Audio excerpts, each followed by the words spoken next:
But Brandon Allen, Sam Darnold, one of the questions today that I saw up was on Twitter saying that the Patriots are shopping Mac Jones. Yeah. And we saw the same thing about Zach Wilson, and there's been a number of people writing about these guys.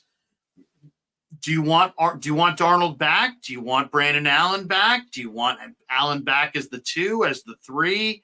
Do you want Darnold back as the 2? Would you rather them go let Darnold walk and do it in the draft and make Brandon Allen the 2? Or do you like the idea of trading for a Mac Jones for the 6th or 7th round pick, or Zach Wilson of a 6th or 7th round pick, or somebody else we're not thinking of?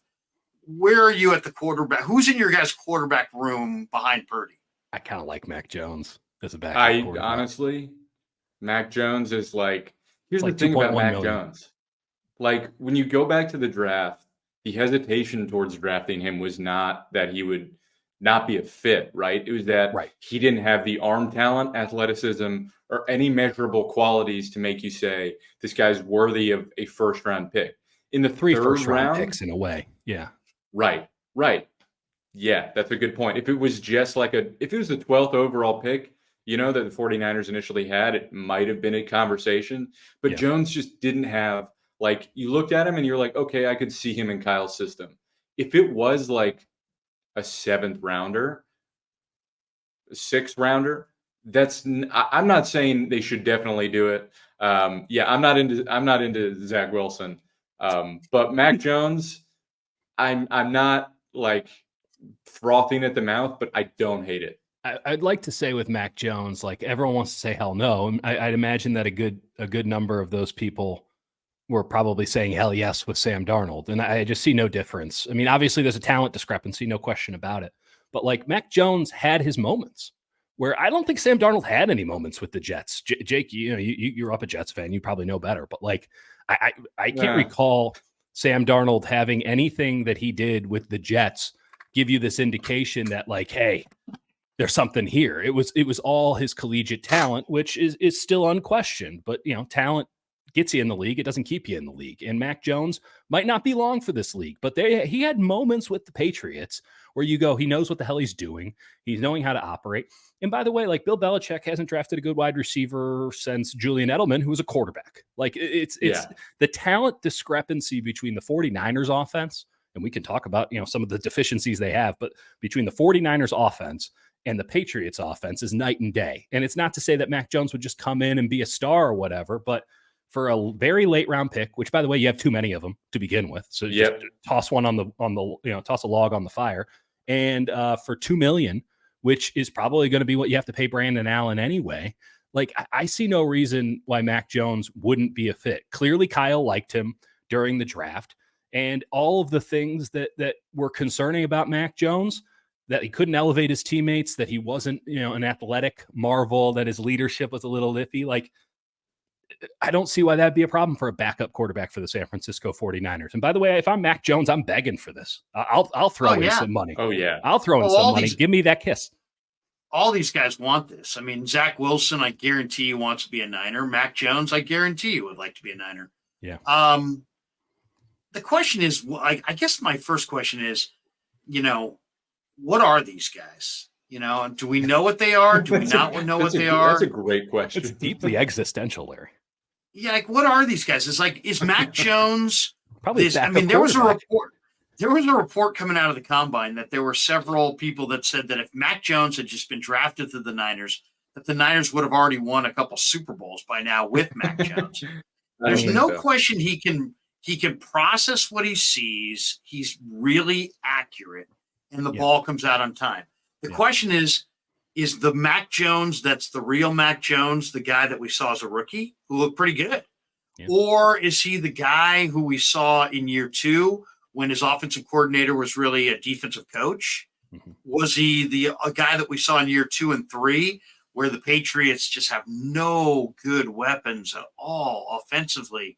It's like the worst offensive weaponry in the league. I mean, the Niners may have backups and the Niners practice squad receivers might be better than what Juwan Jennings would unquestionably be their best wide receiver.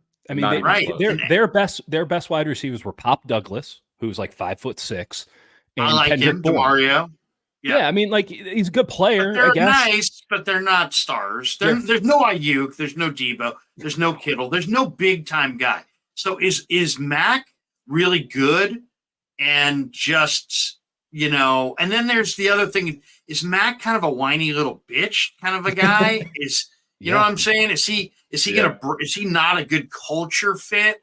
And then with Zach Wilson, I think Zach Wilson's got plenty of arm talent and upside potential, but is he gonna be a good second? I mean, the one thing about Sam Darnold, he was there for Brock Purdy this year, man. He was there. He ran. Jake knows. I mean, Brock told us, hey, when I came off the field, Sam was the first guy there to tell me, what I've done wrong or what I could do better or to help me out, help me see the picture. It sounds like Darnold really leaned in to his backup status this year, but like, is he a fit going forward or does he now want to play? It's like, it's kind of I need some like answers that go beyond just what I saw on the field. Well, I'll say I this. think real quick, it's easier to be there when it's only going to be a 1-year thing. Like, I'll be a good leader. I'll help out. I'll just be the best culture guy ever because that's sort of what he signed up for, and it's to rehabilitate his image. So if you're signing up for 1 year to do that, I'm not saying Darnold didn't do that genuinely. He did, seem like he did. Yeah. But it's much easier when that's what you're signing up for at the start. And with the Mac Jones sort of locker room issues, like maybe that stuff does carry forward, but that entire 49ers locker room is around one dude. And Mac Jones isn't coming in and challenging anybody's notion of who the starting quarterback of the San Francisco 49ers is. Sure as hell not now. So, I mean, I'll say this with chemistry. All that matters is that Brian Griese likes him. Because Brian Griese commands respect in that room, and it matters that Kyle likes him because Kyle gets respect from everybody in the league who knows anything about offense. And the notion that Mac Jones, wouldn't be able to do it. Like, Mac Jones might be coaching high school football here in 2 years. Like, he better get in line with being a good teammate, being somebody who, can learn from Kyle. Like, Mac's got a dopey face. Let's just call it what it is. He got the hangdog face, kind of dopey, doughy body. I think that we judge a book by its cover a little bit there. And if you were the quarterback of the New England Patriots last year, you'd be bitching and whining and complaining too, because you got just an abysmal coaching staff. Can't believe we're saying that about Bill Belichick coaching staff, but here we are. You have an abysmal coaching staff and no offensive weaponry. You have no mobility and you're dying on damn near every play in a division that was pretty loaded. Like, I'd be complaining a little bit too. And I think there's a lot of quarterbacks who would have done a whole lot worse than Mac Jones. I mean, Brandon Allen is in-house. He is, by all accounts, a very nice guy. I think, he's probably overqualified for being a number 3, maybe a bit underqualified for being a number 2. Like, he is stuck somewhere in the middle here. I keep coming back to this. The 49ers should know better than anybody that your backup quarterback is going to play. And he might even start a game or 5 or 10. And if you don't maximize that position, you could be in for a world of hurt in a 2-year window to win a Super Bowl. You're wasting a year of Brandon Ayuk's prime. You're wasting a year of Trent Williams while you have him. You're wasting a year of Fred Warner if you don't maximize your quarterback room. And the 49ers did that last year by having 3 quality guys, all in roles that they were probably, obviously Purdy was great, but Sam Darnold probably could have started somewhere in the league or at least been in a position to get more reps as a number 1. And Brandon Allen probably was overqualified for 3. Like, I think you need to have 3 quarterbacks. And if Mac Jones is one of them, who, by the way, he's cheap, he's going to fit the system, and he needs this more than the 49ers need him.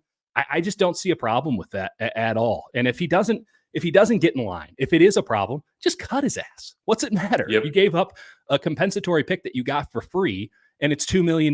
They paid $2 million for Nate Sudfeld to go away so that Brock Purdy could be the backup. They never thought about it twice. So, I mean, we're talking about minuscule amounts of money as it pertains to the salary cap, less than 1%, for a player that, I mean, of all the backup quarterback options that you can get for that price, which is a pick that you don't care about, and $2.5 million, are you doing any better than Mac Jones? I don't think so. I'm with you on that. I think, again, the things you went in to the draft with with him were that he could see the field, that he could process well, that he could deliver the ball on time. It was all stuff that it made sense. It made sense for Kyle Shanahan, and that's why it was like, did Kyle actually really want Mac Jones? And then they sort of panicked and realized, oh God, oh God, oh God. Sure, should have been better than Trey Lance in the NFL. Yeah, that's a better question. Just when is the next time Trey Lance plays in a game? Like He might be been the wondering strict that. backup for the Cowboys next year. But man, Jerry Jones said great things about him today. Did you see that? he's a nice kid. I didn't see that. No, they were just, he's singing his praises, and I hope it all works out for Trey.